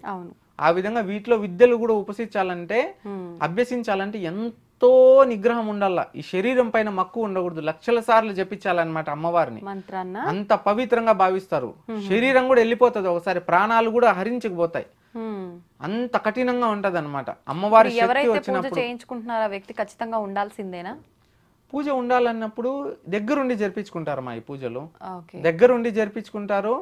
కొంతమంది దగ్గర లేకున్నా కూడా జరిపించుకుంటారు. అది వారు అంటే మా దూర ప్రాంతాల్లో ఉన్న వాళ్ళు రాలేనటువంటి వ్యక్తులు ఎవరన్నా ఫొటోస్ పెట్టి చేపిస్తారు. కొంతమంది ఈ విధంగా చేస్తారు. కానీ ఇది అనేది మంచికి ఉపయోగించాలి కానీ చెడుకు ఉపయోగించకూడదు. కేవలం వామాచార కౌలాచారంలో కాకుండా ఇంకా అనేక పద్ధతుల్లో కూడా అమ్మవారిని పూజించుకోవచ్చు. సాత్వికంగా కూడా ఇప్పుడు మనం ఏ విధంగా అయితే భగవంతుల్ని పూజిస్తామో ఆ విధంగా కూడా సాధారణంగా అమ్మవారి హోమం చేసుకొని కూడా చేసుకోవచ్చుమా. కోరిన కోరికలను అమ్మవారు ఏ విధంగా అయినా కానీ లేమా వారు ఆ కోరికలు తీస్తారు. కానీ ఈ మనసులో అమ్మవారు ఉన్నారని భక్తి ముక్తి మోక్ష శ్రద్ధలతో అమ్మవారిని భావించి మనం చేస్తే అన్ని కూడా మంచి జరుగుతుంది తల్లి. అయితే ఇప్పుడు మీరు చెప్పినట్టుగా వామాచారం కౌలాచారం 2 ఆచారాలలో మీరు చెప్పిన 5 ఇప్పుడు పదార్థాలు ఏవైతున్నాయో వాటి పద్ధతిలో చేసే పూజా విధానం ఉంటుంది. అవునమ్మా. వీటిలో అనేది ఈ పూజ కేవలం ఇట్లే చేయాలని లేదమ్మా. వీటిలో మన అహంకారాన్ని తీసేసేటటువంటిది ఈ 5లో అమృతం పెట్టి చేయొచ్చు, లేకపోతే ఇంకో పదార్థాలు పెట్టి కూడా చేయొచ్చుమా. ముందు నుంచి అట్లా వస్తా ఉంది. ఎందుకంటే రాక్షసుల పైన సంహారాలకి తాంత్రిక విద్యలు అనేటివి చాలా కఠినతరమైనవి. ఉపాసన చేసుకోవడానికి రాక్షసుని ఆహ్వానించాలన్నా అమ్మవారి శక్తులు ఆహ్వానించాలన్నా బలి కోరతాయి. ఎందుకంటే ఒక రాక్షసుని సంహరించే సమయంలో భగవంతుడి శక్తితో ఉన్నప్పుడు ఆ రాక్షసుని సంహరించినప్పుడు ఆ యొక్క ప్రతీకగా అమ్మవారి రక్తాన్ని సేవించడం జరుగుతుంది అన్నమాట. ఇప్పుడు బలి అనగానే ఇందాక మీరు చెప్పినట్టుగా కూడా 3 రకాల జంతువులని బలి కోరుతుంది అని చెప్పన్నారు కదా. పావురము, పొట్టేలు, ఇంకేదో చెప్పారు దున్నపోతు. ఇవి 3. ఒకవేళ ఇవి కాకుండా జంతు బలులకు వద్దు నిషేధము అనుకున్నప్పుడు గుమ్మడికాయ బలి కూడా ఇవ్వచ్చు వాటికి బదులుగా అంటారు కదా. నిజంగా అలాంటి ఆచారం ఉందా? ఆ విధంగాను బలి ఇవ్వచ్చు. లేకపోతే కనుక బలి అనేది లేకుండా సాత్వికంగా అమ్మవారి పూజలు ఉన్నాయి ఆ విధంగా కూడా చేసుకోవచ్చు. దేవునికి ఇది ఇస్తేనే చేస్తానన్నాడుమా. దేవుడు ఎవరిలో అయినా కానీ సత్యం ఉందా లేదా, ధర్మం ఉందా లేదా అన్ని చూస్తాడు. భగవంతుడికి సమాజంలో ఉన్న వాళ్ళు అందరూ బిడ్డలే. ఈ జగానికి జగత్తుకి తల్లి ఆవిడని ఇదే విధంగా పూజించాలని లేదమ్మా. అది ఎందుకు చేసేవాళ్ళంటే పూర్వం వచ్చేసేసి ఎంతో కోరికలు అంటే ఒక సమాజ పైన ఒక రాక్షసుని సంహరించినప్పుడు ఆ యొక్క జయంతో అనేది అమ్మవారు వారి గర్వాన్ని తీసేటందుకు ఆ రక్తాన్ని వాళ్ళు సేవించేటటువంటి వాళ్ళు. ఈ విధంగా అప్పుడు బలులు ఇచ్చేటటువంటి వారు పూర్వం. శక్తులు అనేది రాక్షసులు అనేది అప్పుడు కాలాల్లో ఎక్కువ కదా తల్లి. మనం ఒక్కొక్క పండగకి ఒక్కొక్కటి మనకి చరిత్ర ఉంటుంది. ఈ మాదిరిగా వచ్చేసేసి ఇప్పుడు అనేటివి మనకి రోగాల రూపంలో ఉన్నాయి. బ్రహ్మరాక్షసులు క్యాన్సర్లు అంట, ఈ అనేక పరమైనటువంటి జబ్బులు బీపీ షుగర్లు అంట, ప్రతి ఒక్క శరీరాలకి ఇంకా ఎన్నో అవయవ సమస్యల్లో ఉన్నాయన్నమాట. వీటిని ప్రాలదోరి ఈ దశమహా విద్యలు అనేది ముఖ్యంగా ఎందుకు ఉపయోగించాలంటే చెప్పుతున్నామా, అనారోగ్య సమస్యల్లో ఉన్నవాడిని ఆరోగ్యంగా చేసేటందుకు, అపజయాల్లో ఉన్నవానికి విజయంలో చేసేటందుకు, చెడిపోయిన వారిని బాగుపరిచేటందుకు, ఆకలితో అన్నం లేని వాళ్ళకి అన్నాన్ని ప్రసాదించడం కొరకు, కళ్ళు కాళ్ళు చేతులు లేని వాళ్ళకి అది ప్రసాదించడందుకు, సమాజంలో అన్ని రకాలమైనటువంటి ఎవరైతే పీడిస్తూ ఉంటారో దోపిడీ దౌర్జన్యాలను వాళ్ళ నుంచి సమానాన్ని రక్షించడానికి, దేశాన్ని రక్షించడానికి ఇట్లాంటి మంచి సత్కర్మాలకు ఉపయోగించేటటువంటి పూజ ఇది. కాకపోతే అంత దశమహావిద్యలు సాధన చేసినటువంటి వాళ్ళు ఎవరు లేరు. ఇప్పుడున్న వాళ్ళందరూ ఏదో ఆ యొక్క ఆలోచన కోసం, డబ్బు కోసమనో కొంతమంది ఏదో చేయాలని చేస్తా ఉన్నారు. వాళ్ళది కేవలం 10% ఆ పవర్ ఉండేది. ఆ 10% కూడా జరిగిపోతుంది ఖచ్చితంగా. అంటే 1%కే మనిషి ప్రాణాన్ని హరింపజేస్తుంది. అంత శక్తి ఉంటది అనమాట, అంత పవర్ఫుల్ ఉంటదమ్మా. అందరూ వామాచార పద్ధతుల్లో వీటిలో అన్ని రకంగా పూజలు చేసుకున్నారంటే, ఏదైనా చేసేవాడు కొంచెం ఏదైనా తప్పిదం చేసినా, ఏదైనా మనసు లోపల ఒక దూరపు దురదృష్టి ఆలోచనతో చేసినా, డబ్బు కోసం చేసినా, లేకపోతే ఇంకేదైనా కీడు ఆలోచించి చేసినా కానీలే, ఒకరికి చెడు చేయించినా భవిష్యత్తులో వాళ్ళు దెబ్బతింటారు తల్లి.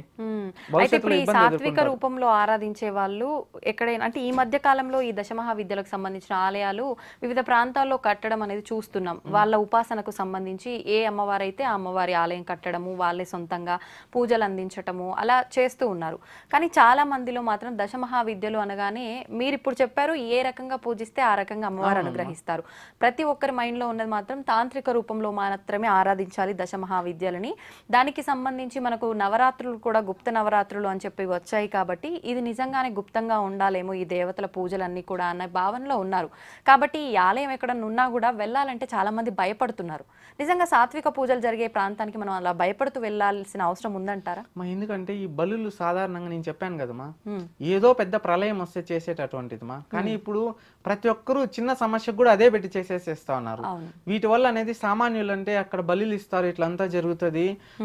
ఎందుకంటే మంత్ర తంత్ర అనేది యంత్ర అనేది 3 విధాలుగా ఉంది భగవంతుని ఉపాసన చేసి భగవంతుని శక్తిని ఆహించుకోవడానికి. కేవలం తాంత్రికమే చేసేసేసి మ్యాంత్రికం పద్ధతులు అనేది కొంతమందికి తెలియదు.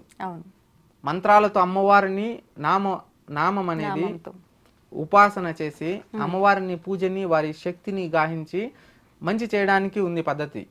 ఈ విధంగా తాంత్రిక పరంగా ఎక్కువ పోతా ఉన్నారు. మరి యాంత్రిక పరంగా కూడా ఉంది. ఈ తాంత్రిక పరంగా చెప్తున్నారు కానీ యాంత్రిక పద్ధతుల్లో ఎవరు మాట్లాడడం లేదు. యాంత్రిక పద్ధతి అంటే అదలా ఉంటుంది. యాంత్రిక పద్ధతి అనేది అది యంత్ర రూపంలో చేస్తారనమాటమ్మా. ఇప్పుడు ఇంటికి మనం అందరూ యంత్రాలు అన్ని కట్టుకుంటా ఉంటాం కదమ్మా, ఆ విధంగా పూజా విధానంలో దానికి ఒక దీక్ష ఉంటది అనమాట. ఆ దీక్ష తీసుకొని ఇప్పుడు చేసే వాళ్ళు ఎవరు లేరు. అది చాలా కఠిన పరిస్థితి. సాత్వికంగా ఉన్న అబద్ధం చెప్పకూడదు, అధర్మంలో పోకూడదు, ఒకరిని తప్పుగా చూడకూడదు, ఒకరిని చెడగొట్టకూడదు, మన వల్ల ఎవరి కంట్లో నిష్కారణంగా నీరు కారకూడదు. అంత పవిత్రంగా ఉండి చేయాలి అమ్మవారి శక్తిని తీసుకోవాలంటే. ఆ పద్ధతుల్లో చేసే వాళ్ళు లేరు. ఎందుకంటే అది రిజల్ట్ అనేది కొంచెం లేట్ పడుతుంది. తాంత్రికమైంది ఇన్స్టెంట్ రిజల్ట్ అప్పటికంతప్పుడు వచ్చేసేస్తుంది. తొందరగా ఫలితం ఉందో అంత తొందరగా ఇప్పుడు ఎందుకంటే ఓపిక ఎవరికి లేదు మా ఈ కాలంలో, ఓపిక ఎవరికి లేదు కాబట్టి అందరూ కూడా అప్పటికంతప్పుడు అనుకున్న పని జరిగిపోవాల. మానవుడు అనేవాడు కోరిన కోరికలు నెరవేర్చుకునేదానికి అప్పటికంతప్పుడు చేపించుకుంటున్నారు. కానీ వామాచార పద్ధతుల్లో కానీ ఈ విధంగా తాంత్రిక పరమైనటువంటి పూజలు ఏవైతే ఉన్నాయో చాలా ఖతర్నాక్ అంత్రివమా, ప్రాణాలను సైతం హరింపజేసేస్తాయి. చేపించుకునేవాడు ధర్మంగా సమాజ శ్రేయస్సు కోసం చేపించాలి. అట్లాంటి పూజలు మంచికి చేపించుకొని ఉన్నటువంటి చెడుకు తోయాలి. కళ్ళు లేని వాళ్ళకి వాళ్ళు నిజంగానే ఆ పూజ చేస్తే కళ్ళు తెప్పించవచ్చు, అంత పవర్ ఉంటుంది ఆ పూజకి తాంత్రికంగా. కానీ ఇట్లాంటి సమాజ శ్రేయస్సు కొరకు, దేశ శ్రేయస్సు కొరకు చేయట్లేదు. ఇప్పుడు వచ్చే ప్రళయాలు ఈ ఆపచ్చుమా, దీన్ని ఈ పూజకి అంత పవర్ ఉందమ్మా. కానీ అంత ధర్మాత్ములు, అంత నిశ్చితాత్ములు అనేది ఈ కలియుగంలో లేరు. డబ్బులు ఇవ్వందే ఎవరు ఆ పూజ చేసే వాళ్ళు ఎవరో ఒకరు చూపించమ్మా. ఎవరో ఇప్పుడు ఉంటారు కదా, డబ్బులు ఏంది ఆ పూజ చేసే చూపించాను. ఆ పూజ కోసం మాట్లాడితే లక్షలే వస్తాయి నోట్లో, వేలు రావు ఎవరి దగ్గర. మాట్లాడితే ₹1,00,000 పైనే. అట్లని చెప్పేసేసి అందరూ కూడా తెలియదు అమ్మవారి పూజలు ఇంత మనం ఆ శక్తిపీఠాలకు పోవాలంటే లక్షలు అవుతాయేమో, ఆ పూజ చేస్తేనే మనకు సక్సెస్ వస్తుంది, లేకపోతే రాదు అని చాలా మందికి ఇట్లా ఈ విధంగా భావనలో ఉన్నారమ్మా. అదేం లేదు. ప్రతి భగవంతునికి పూజా విధానాలు ఉన్నాయమ్మా. ప్రతి భగవంతునికి వైదికంలో మంత్ర యంత్ర తంత్ర అనేది ఆ భగవంతుని నుంచి, ఆ శివమూర్తి నుంచి వచ్చిండేటటువంటిమా. ఇది ఏ విధంగా భగవంతుని ఉపాసన చేయొచ్చు. ప్రతి ఒక్కరూ కూడా అమ్మవారి మందిరాన్ని దర్శించవచ్చు. దశమహావిద్యల్లో ఉన్నటువంటి 10 మంది దేవతల మందిరాలకు కూడా అందరూ వెళ్ళొచ్చుమా. ఇప్పుడు ఈ కామాఖ్య అమ్మవారిని ఆరాధించడం వల్ల ఇప్పుడు ఎవరైనా భగవంతుని ఆరాధిస్తున్నాము అని అంటే ఒక పర్పస్, అది ముక్తి గాని మోక్షం గాని పొందడం కోసము, భగవంతులో ఐక్యం అవడం కోసం అంటారు కదా. మరి కామాఖ్య అమ్మవారు అనగానే కోరికలు నెరవేరుస్తుంది, ఆడవారి ఇబ్బందులు తొలగిస్తుంది, జరుగుతుంది, ఇలాంటివి మనం మాట్లాడుకుంటూ ఉంటాం. అమ్మవారిని ఆరాధించడం వల్ల ఈ మోక్షం ముక్తి కూడా పొందే అవకాశం ఉంటుందంటారా? అమ్మ, ఈ భూలోకంలో బ్రహ్మదేవుడు మనకు రాసినటువంటి నుదిట తలరాత ఏదైతే ఉంటుందో అది గత జన్మలో చేసిన పాపపుణ్యాల్ని మనం మర్చిపోతూ ఉంటాం. ఎందుకంటే కర్మ తీరిపోయిన వెంటనే, రుణబంధం తీరిపోయిన వెంటనే ఈ జన్మను అనేది మనం వదిలేస్తూ ఉంటాం. శరీరం విడిచేస్తే ఇంకొక జన్మకి మళ్ళీ మరలా మనం పుట్టాలా వద్దా అనేది మనం చేసిన కర్మల్ని బట్టి లెక్క వేయడం జరుగుతుంది అనమాట. దాంట్లో చిత్రగుప్త మహర్షి దేవుడు వచ్చేసి అన్ని లిఖింపజేసి పెట్టి ఉంటాడు. ఆ విధంగా లిఖింపజేసిన వాటిల్లో వచ్చేసేసి ఈ జన్మములో వచ్చే రానున్న జన్మంలో అనుభవం లెక్క తీసుకొని వస్తారు. అప్పుడు ఆ లెక్కలో రాసి పెట్టి ఉన్నారమ్మా, కామాఖ్య మందిర దర్శనం కన్నా మునుపు, కామాఖ్య మందిర దర్శనం కన్నా తరువాత. అంటే అక్కడికి వెళ్తేనే నీ యొక్క కోరిన కోరికలు నెరవేరుతాయి. నీకున్నటువంటి కర్మము ఏదైతే నువ్వు గత జన్మలో చేసిన కర్మం ఉందో ఆ కర్మం పోగొట్టుకోవడానికి నువ్వు అక్కడ అడుగు పెడతావు. అంత పవిత్రమైనటువంటి స్థలం. అంటే ఈ సృష్టికి అందరికీ జగత్ మాత ఆవిడ. ఈ జగత్తుని మొత్తం ఆవిడ విశ్వగర్భంలో దాచి ఉన్నారు అమ్మవారు. ఆ మాదిరిగా భగవంతుడు మనకి ఈ రూపాన్ని అనేటువంటిది ఇప్పుడు చూడగలుగుతున్నాం, మాట్లాడగలుగుతున్నాం. మనం జ్ఞానాన్ని ముందు జన్మల్లో ఏవి కూడా వచ్చేసేసి మనకు 4 జన్మలు ఉంటాయి. వాటిలో పక్షాదులు, 2 కాళ్ళతో ఉన్నటువంటి పక్షులు, 4 కాళ్ళల్లో ఉన్నటువంటి జంతువులు, నీళ్ళలో సంహరించేటటువంటి జాతులు, తర్వాత వృక్షాలు, ఈ 4 జన్మలు ఉండేది. అది అయిన తర్వాత మనకు మానవ జన్మమే ఉండేది. ఈ మానవ జన్మంలో మనం కామానికి, క్రోధానికి, మోదానికి, మోహానికి, మత్స్యారాలకి మనం అతీతులు కాకుండా భగవంతుని తత్వాన్ని మనం తెలుసుకొని గ్రహించుకోవడానికి ఎంతో ప్రాముఖ్యం కలిగినది ఈ జన్మ. కానీ మనం విచక్షణ జ్ఞానం కోల్పోతూ ఉంటాం, చెడుదారులు పట్టి చెడిపోయి ఉంటాం. కానీ వాళ్ళు చేయనటువంటి పుణ్యం ఏదైతే ఉంటుందో గత జన్మల్లో వారికి ముక్తి మార్గం, మోక్షాన్ని కేవలం అక్కడ వెళ్ళేసేసి ఆ పాద స్పర్శ తాకితేనే వాళ్ళ జన్మం ధన్యమైపోతుంది. అంత పవిత్రమైనటువంటిది. ఎందరో మంది సిద్ధ పురుషులు, 3 కోటి దేవతలు ఆ కొండపైన తపస్సు చేశారమ్మా అమ్మవారు అక్కడ వెళ్ళడానికి. అంత పవిత్రమైనటువంటి శక్తిపీఠం కాబట్టి అక్కడ వెళ్ళిన వాళ్ళందరి కోరికలు నెరవేరుతాయమ్మా. కానీ అది ధర్మ మార్గమై ఉండాలి, సత్య మార్గమై ఉండాలి. అటువంటి కోరికలు నెరవేరుతాయి. అంత పవిత్రమైన ప్రాచీనమైనది అమ్మవారి స్థల పురాణం.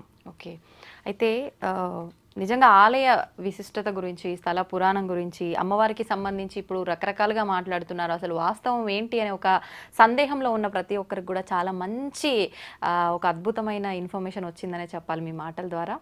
అయితే నాది ఇంకొక చిన్న క్వశ్చన్ ఉంది. ఏంటి అంటే ఇప్పుడు మనం 2024 ఆఖరణ డిసెంబర్ నెలకు వచ్చేసినాము. అయితే ప్రతి ఒక్కరు కూడా పురోహితులు కానివ్వండి, పండితులు కానివ్వండి, చాలా వరకు ఇది కష్టకాలం నడిచింది 2024 అంతా కూడా అని చెప్పి, ఇది క్రోధినామ సంవత్సరం కాబట్టి ఖచ్చితంగా ఇది ఇబ్బందుల పాలే చేస్తుంది అని చెప్పి మనకు ఉగాది పంచాంగంలో కూడా చెప్పడం జరిగింది. ఇప్పుడు రాబోయే 2025 ఏదైతే ఉందో అది దీనికి మించి కష్టకాలం రాబోతోంది అని చెప్పి, రకరకాల ప్రళయాలు రాబోతున్నాయి అని చెప్పి, దానికి ఒక ఎగ్జాంపుల్గా మనందరినీ అలర్ట్ చేయడానికి ఇప్పుడు ఈ మధ్య కాలంలో జరిగిన భూకంపాలు, జల ప్రళయాలు కూడా మనకు ఒక హెచ్చరికల భగవంతుడు చూపించాడని చెప్పి అంటున్నారు. నిజంగా ఇలాంటి ప్రళయాలు రాబోతున్నాయంటారా? అమ్మ, ఈ కలియుగంలో అనేది ధర్మం ఒక పాదంలో ఉంది, అధర్మం అనేది 3 పాదాల్లో ఉంది. మనం ఒకరికి గౌరవం ఇస్తే వాళ్ళు తిరిగి మనకు గౌరవం ఇస్తారు. మనం ఒకరికి మంచి చేస్తే వాళ్ళు మనకి తిరిగి మంచి చేస్తారు.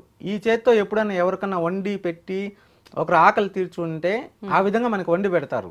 భగవంతుడు మనకి ప్రకృతి ఏదైతే ఉందో, ఇప్పుడు మనం నక్షత్రాలను తీసుకోండి, సూర్య చంద్రులు తీసుకోండి, గ్రహాలు కాదమ్మా, ఈ భూమాతను తీసుకోండి, మనకున్నటువంటి వనరుల్ని తీసుకోండి. మనిషి అనేవారు వాటికి ఎంతకు వినియోగించుకోవాలనేది ఆ విధంగా వినియోగించుకోవట్లేదు. మంచి కన్నా చెడు ఎక్కువ వెళ్తా ఉంది. కాబట్టి ఈ ప్రభావితాల వల్ల ఇవన్నీ జరుగుతున్నాయి. 2024లో ఏం జరిగాయో 2025లో కూడా ఇదే విధంగానే ఉంటుంది. మా కలియుగంలో అనేది ధర్మం కన్నా అధర్మం అనేది ఎక్కువ నడుస్తా పోతా ఉంటుంది. ఒక్కొక్కరు ఒక్కొక్క విధంగా చెప్తా ఉంటారు, ఇది వస్తుంది, అది వస్తుంది, అది జరుగుతుంది, ఇది జరుగుతుంది అని. కానీ జరిగే ప్రళయాలు అనేటువంటివి ఇప్పటి నుంచి కాదమ్మా, ఈ టెక్నాలజీ అనేది ఎప్పటి నుంచి జరుగుతూ ఉందో వాస్తవికంగా మాట్లాడాలి. ఈ న్యూ ఇయర్ అనేది మనకి ఇప్పటి నుంచి వచ్చిండేది కాదు, మన ఆంగ్లం కాదు. మనది ఏదైతే కనుక ఉగాది నామ సంవత్సరం ఏదైతే ఉందో అప్పటి నుంచి మనకు వచ్చేటటువంటిది జాతకం కూడా వాటిని ఉద్దేశించి సనాతన ధర్మంలో మనం చూస్తామన్నమాట. ఈ న్యూ ఇయర్ లో వచ్చేసి మనకి ఈ విధంగా జరుగుతుంది, ఆ విధంగా జరగదని లేదమ్మా. మనం సత్య మార్గంలో, ధర్మ మార్గంలో ముందు పోతూ ఉండాలి. సమాజంలో అనేది దోపిడీలు, దుర్మార్గాలు, దౌర్జన్యాలు పెరిగిపోయినప్పుడు ఇట్లాంటి అన్ని జరుగుతాయి. భూకంపాలు వస్తాయి, ప్రళయాలు వస్తాయి, అనేక రోగాలు పుట్టుకొస్తాయి. మానవుల్లో అనేది అనేక విపరీత బుద్ధులు జరుగుతూ ఉంటాయి. మనిషి జన్మం అనేది, మనిషి జీవనం అనేది కర్మల మీద, రుణబంధాల మీద పోతా ఉంటది. మనం చేసిన పాపపుణ్యాలను బట్టి పోతా ఉంటది. అంటే ఈ సంవత్సరంలో ఇట్లే జరుగుతది అట్లే జరుగుతది అని ఏం లేదు మా. ఓకే, అంటే సమాజం అనేది పోతా ఉంటది, మనం చేసిన కర్మలను బట్టి మన జాతకం పోతా ఉంటది. కలి ప్రభావం అని చెప్పలేమా? కలి ప్రభావం అందరి జీవితంలో ఉంది కదమ్మా. ఇప్పుడు మానవ జీవితం, ప్రతి మానవుడు వచ్చి ఉదయాన్నే బ్రహ్మముహూర్తంలో నిద్ర లేవాలని ఉంది. ఎవరు లేస్తా ఉన్నారు తల్లి? అవును. ప్రతి ఒక్కరు సత్యం మాట్లాడాలని ఉంది, వేదం చదవాలని ఉంది, ధర్మంగా ఆకలితో ఉన్న వాళ్ళకి అన్నం పెట్టాలని ఉంది, గోసేవ చేయాలని ఉంది, కష్టాల్లో ఉన్న వాళ్ళని ఆదుకోవాలని ఉంది. ఎవరు చేస్తా ఉన్నారమ్మా? అధర్మం ఎక్కువ ఉంది మా. ధర్మం అనేది చాలా తక్కువ ఉంది. మానవులు చూసే చూపుని బట్టి ఉంది, వీళ్ళు ప్రవర్తించే తీరుని బట్టే ఈ విధంగా ఉంటుంది మా. కాకపోతే 2025లో పెద్ద ప్రళయాలు లేవు కానీ 2026లో ఆగస్టు పైన పెద్ద ప్రళయాలు ఉన్నాయమ్మా. మన భారతదేశంలో ఉన్నటువంటి అవకాశాలు ఉంటాయా? జాగ్రత్త పడే అవకాశాలు ఉంటాయి. జాగ్రత్త పడవాలిమ్మా. ఇప్పుడున్నటువంటి మన భారతదేశంలో అంటే జలపరమైనటువంటి ఇబ్బందులు ఉన్నాయమ్మా. 2025 ఆగస్టు సమయంలో జలపరమైనటువంటి అంటే ఇప్పుడు డ్యామ్స్ ఉన్నాయి కదమ్మా. చాలా డ్యామ్స్ వచ్చేసి కొన్ని వందల సంవత్సరాలు అయిపోయాయి. అవన్నీ కట్టి నిర్మించేసేసి అవంతా కూడా కొన్ని డ్యామ్స్ అనేది ఆ యొక్క పగిలి ప్రజల మీదకి వచ్చి ఊర్లు అనే వాటి మీద అన్నిటి మీద పడి ప్రభావం అనేది ప్రాణ జన నష్టం కలిగేటటువంటివి ఎక్కువ ఉన్నాయి 2026 ఆగస్టు పైన. ఇప్పుడు రానున్నటువంటిది మనం ఉగాదికి చూస్తామా, ఉగాదికి పంచాంగం చూసి ఈ విధంగా చెప్తాము. ఇప్పుడు ఏ విధంగా అయితే కొనసాగుతుందో ఉగాది వరకు ఇదే కొనసాగుతూ ఉంటదమ్మా. అప్పుడు మామూలుగా జరిగేటటువంటి చింతలే జరుగుతాయి కానీ పెద్దగా ఏం మార్పులు అయితే ఏం లేదమ్మా. మన దేశం పైన వచ్చేటటువంటి యుద్ధాలు ఏవి పెద్దగా లేవు, అకాల పరమైనటువంటి వర్షాలు ఏవీ లేవు, పెద్దగా ఆలోచించాల్సినటువంటి ప్రళయాలు ఏమీ లేదు. మనుషులకి భయభ్రాంతులు గురి చేస్తారు, ఎందుకంటే వారిని వారు ప్రదర్శించుకోవడానికి ఇట్లా జరుగుతుంది అట్లా జరుగుతుంది అది జరుగుతుంది అంటారు. కానీ ఏదైతే మనం తిరిగి ఇస్తాం ఈ ప్రకృతికి అదే మనకు తిరిగి ఇస్తుంది. మనం నడుచుకునే రీతిలో ఉంటది, మన కర్మలను బట్టి మన జీవితం పోతుంది. ఈ విధంగా ఒకరికి మనం ఇట్లా చెప్పి మన హైప్ కావాలనుకుంటే ఎట్లనే జరగవచ్చు. అందరూ జ్యోతిష్యులు అనే వాళ్ళు ఒక్కొక్కరు ఒక్కొక్క పద్ధతిలో చెప్తున్నారు. ఒకరు ఒక వైరస్ పుట్టుకొని వచ్చేసేస్తుంది, ఇంకొకరు వచ్చేసేసి ఒక ప్రళయం వచ్చేసేస్తుంది, ఇంకొక దేశాలు వచ్చేసి మన దేశ పైన దండయాత్ర చేసేసేస్తాయి, మనుషులు కొట్టుకొని చచ్చిపోతారు, కులాల మధ్య చిచ్చు పడిపోతుంది, మతాల మధ్య చిచ్చు పడిపోతుంది, పలానా వాళ్ళు ముఖ్యమంత్రి ప్రధానమంత్రి నుంచి దిగేసేస్తారు, ఇంకొంతమంది ఆకస్మికంగా వచ్చేసేసి ఏదో అయిపోతారు. ఇట్లా అన్ని అనుకోని మార్పులు జరుగుతాయని అన్ని చెప్తారమ్మా. అది ఏమీ లేదమ్మా. వాస్తవిక జీవితంలో ఈ న్యూ ఇయర్ అనేదే లేదు సనాతన ధర్మంలో. మన ఉగాదికి పెట్టే పంచాంగం ఏదైతే ఉందో అది మనకి న్యూ ఇయర్ జరిగేది ఈ హైందవ పద్ధతులు. ఇది అనేది అసలు పద్ధతే కాదు. ఇది అందరూ ఏదో చేసుకోవాలని చేసుకుంటున్నారు. పూర్వం ఎక్కడుంది మా ఆంగ్లేయులు రాకముందు న్యూ ఇయర్లు ఎక్కడున్నాయమ్మా? ఇప్పుడంతా మనిషి ఒకరినొకరు మోసం చేసుకుంటున్నారు కాబట్టి ఈ జరిగే పరిణామాలు అదే విధంగా ఉన్నాయి. అన్ని ఎట్లా ఉంటుంది అట్లే ఉంటుందమ్మా. మనం చూసే ఆ పంచాంగం అప్పుడు అడిగితే మన హైందవ సంస్కృతిలో ఉగాది నుంచి ఆచరణ జరుగుతుంది. అప్పుడు అనేది మనం కరెక్ట్ గా అనేది మనం చెప్పడం జరుగుతుంది. ఎలా ఉంది, ఏం జరగబోతోంది, మన దేశ తేజస్సు ఏ విధంగా ఉంటుంది, దేశంలో జరిగేటటువంటి పరిణామాలు ఏ విధంగా ఉన్నాయి, అదే విధంగా ఈ ప్రకృతిలో సంభవించేటటువంటి అతివృష్టి అనావృష్టి ఏ విధంగా ఉన్నాయి, రైతులు పండించేటటువంటి పంటలు ఏ విధంగా ఉన్నాయి, అదే విధంగా అనేక రంగాలలో రాణిస్తున్నటువంటి వారి జీవన శైలి విధానం ఏ విధంగా ఉండబోతుంది, ఇవన్నీ కూడా చెప్పడం జరుగుతుంది మా. ఇప్పుడు ఉన్న వాళ్ళంతా కూడా ఈ న్యూ ఇయర్ చెప్పేది మేము నమ్మమ్మా. మేము సనాతన ధర్మాన్ని నమ్ముతాము, భగవంతుని నమ్ముతాము. అది ఉన్నది మనకు అందులో ఉన్నది చెప్పాలి. ఈ విధంగా మనం లేనిది చెప్పి ప్రజల్ని మనం మభ్యపెట్టలేం కదమ్మా. అందరిలాగా మనం చేయలేమ్మా. అది మా మనం మంచిగా ఉంటే మనం మంచిగా ఉంటాం, ధర్మంగా ఉంటే ధర్మంగా ఉంటాం, సత్యంగా ఉంటే సత్యంగా ఉంటామ్మా. మనం చూసే చూపుతో ఉంటది, మనం ప్రవర్తించే తీరుతో ఉంటది. ఈ విధంగా అనేది జరగడం జరుగుతుంది మా. నిజంగా మీరు చెప్పింది వాస్తవం. మనకి ఇది కొత్త సంవత్సరం అనేది కానే కాదు, కాకపోయినా మనం దాన్ని ఒక రకంగా అడాప్ట్ చేసుకొని పక్క సాంప్రదాయం తీసుకొచ్చి మనం దాన్నే ఆచరిస్తున్నాము. ఖచ్చితంగా ఈ సంస్కృతి మారాలని ఆశిద్దాము. మీరు కూడా చాలా మంచి విషయాలు అయితే మా అందరికీ కూడా తెలియజేశారు. ధన్యవాదాలు. జై శ్రీమన్నారాయణ. సర్వే జన లోక సమస్త సుఖనో భవంతు. గోవిందః.